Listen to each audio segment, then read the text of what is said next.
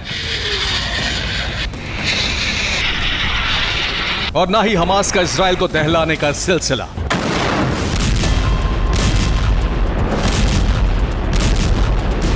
इसकी सिर्फ और सिर्फ एक ही वजह है, युद्ध विराम टल गया है। 4 दिन का सीजफायर 4 सेकंड भी नहीं चल पाया।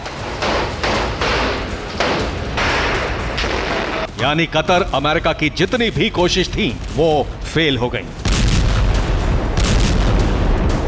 अब सवाल उठ रहा है कि सीजफायर क्यों नहीं हो पाया? आखिरी वक्त पर इजराइल क्यों पीछे हट गया? क्या हमास की नई शर्तों ने नेतन्याहू को बेचैन कर दिया, या फिर ईरान के षड्यंत्र में इजराइल फंसते फंसते रह गया? जो कहा जा रहा है और जो दिख रहा है, कई मीडिया रिपोर्ट के मुताबिक सीजफायर टाले जाने की जो मुख्य वजह सामने आई हैं वो इस तरह है। हमास की तरफ से युद्ध विराम करार पर हस्ताक्षर आखिरी वक्त तक नहीं किए गए। आखिरी वक्त पर हमास ने शर्तें बदलकर सीजफायर डील को उलझा दिया। हमास की तरफ से रिहा किए जाने वाले बंधकों की लिस्ट नहीं दी गई, जबकि इजराइल की तरफ से छोड़े जाने वाले फिलिस्तीनी नागरिकों की लिस्ट जारी कर दी गई थी। और इस बीच हमास की तरफ से टॉप लीडरशिप पर हमले और गिरफ्तारी नहीं करने की शर्त ने डील को फंसा दिया। हालांकि कतर के प्राइम मिनिस्टर शेख मोहम्मद बिन अब्दुल रहमान अल थानी को भरोसा है कि अभी भी बात आगे बढ़ सकती है, जबकि अमेरिका की तरफ से कहा जा रहा है कि हमास और इजराइल में सहमति बनने के आसार हैं। इस बीच इजराइल ने कहा है कि उम्मीद है शर्तों पर सहमति हो जाएगी, लेकिन क्या होगा कहा नहीं जा सकता। उधर हमास ने डील टलने के पीछे इजराइल को जिम्मेदार ठहराते हुए कहा है कि आईडीएफ की बमबारी की वजह से बंधकों की लिस्ट नहीं दे सके। इस बीच करार कराने के लिए कतर में इजराइल, हमास, अमेरिका के अधिकारियों का जमावड़ा लगा हुआ है। लगातार बैठकें हो रही हैं। अगले 24 घंटे काफी अहम हैं। हालांकि इस सब के बीच गाजा और लेबनान फ्रंट पर दोनों तरफ से हमले जारी हैं।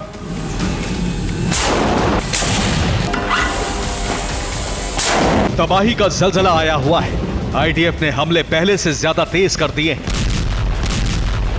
तो क्या ये समझा जाए कि अगर हमास की नई शर्तें सीजफायर टालने के लिए जिम्मेदार हैं, तो इजराइल भी आधे अधूरे मन से युद्ध विराम की तरफ बढ़ रहा था। यूनाइटेड नेशन के former weapons inspector Scott Ritter Middle East मामलों की गहरी जानकारी रखते हैं। उनके मुताबिक इजराइल पर डील से पीछे हटने का दबाव था। अगर युद्ध विराम करार हो जाता तो इतिहास में ये हमास की जीत और इजराइल के अपमान के तौर पर दर्ज हो जाता। शायद यही वजह है गाजा में जंग लड़ रहे आईडीएफ सैनिकों ने भी एक वीडियो जारी करके सीजफायर का विरोध किया है। החטיבה שלחמה בכל חזיתות מלחמות ישראל, ממלחמת העצמאות עד למלחמת חרבות ברזל. אנו נלחמים בצפון הרצועה עד החל מאותה השבת השחורה. משרתים כאן לוחמים המגויסים בצו 8 בפעם הרביעית בחייהם. सैनिकों के अलावा इजराइल में भी काफी लोग सीजफायर का विरोध कर रहे हैं। कोर्ट में इसके खिलाफ अर्जी तक दे दी गई है। हालांकि कोर्ट ने अर्जी खारिज कर दी। संसद में विपक्ष ने नेतन्याहू के खिलाफ मोर्चा खोल दिया है। नेतन्याहू के पूर्व सलाहकार याकूब अमिट्रोन ने बयान दिया है, इजराइल हमास में युद्ध विराम लंबा नहीं टिकेगा। सीजफायर लंबा हुआ तो नेतन्याहू सरकार गिर जाएगी। यानी इस फैसले को लेकर नेतन्याहू और उनकी पार्टी की साख दांव पर लगी है। जाहिर है अगर ये फैसला बैकफायर किया तो इजराइल के दबदबे वाली इमेज को धक्का लग सकता है। इस स्थिति को भांपते हुए नेतन्याहू ने एक बयान जारी किया।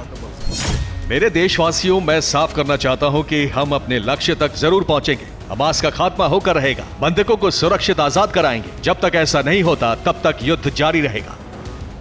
नेतन्याहू के बयान के बाद अमेरिका की तरफ से जॉन किर्बी ने कहा, जंग अभी खत्म नहीं हुई है। हम हमास के खात्मे के लिए इजराइल को लगातार हथियार देते रहेंगे। यानी करार टल जाने के बाद इजराइल और अमेरिका दोनों के सुर बदले हुए थे। हालांकि यह भी कहा गया कि डील एक दिन आगे के लिए टाल दी गई है, जबकि सुबह 10 बजे से युद्ध विराम से पहले इजराइल ने फिलिस्तीनी महिला कैदियों की लिस्ट भी जारी कर दी थी। ये वही लिस्ट है जिसमें महिला कैदियों के नाम और जानकारी हिब्रू में लिखी हुई है। यानी सब कुछ डील के मुताबिक हो रहा था। सुबह 10 बजे से युद्ध विराम होना था, लेकिन ऐसा हो नहीं सका।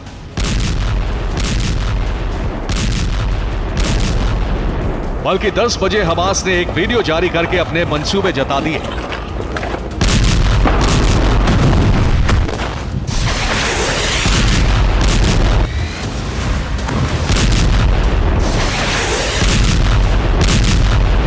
दूसरी तरफ इजराइल ने भी ताबड़तोड़ हमले शुरू कर दिए। सुबह से लेकर अब तक 30 बड़े हमले किए जा चुके हैं।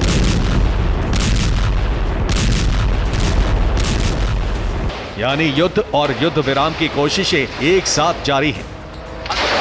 उधर ईरान ने इस सारे मामले पर कह दिया है कि वक्त इजराइल के साथ नहीं है। ईरान के विदेश मंत्री आमिर अब्दुल्लाहियान वेस्ट एशिया के दौरे पर हैं। इस्लामिक मुल्कों को एकजुट करने की कोशिश की जा रही है।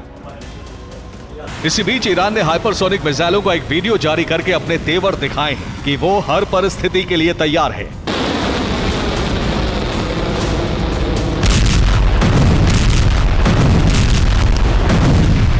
कहीं ऐसा तो नहीं ईरान के तेवर देखकर इजराइल और अमेरिका दबाव में आ गए। कहीं ऐसा ना हो सीज फायर की आड़ में इजराइल पर बड़ा हमला हो जाए, इसलिए इजराइल फ्रंट फुट पर आकर हमले करने लगा।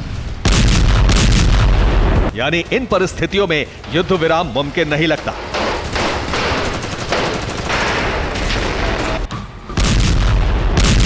यह अलग बात है, इजराइल ने दिखावे के लिए मोसाद चीफ को सीज फायर कराने की कमान बेशक सौंप दी हो। Bureau report, TV9 Bharatvarsh.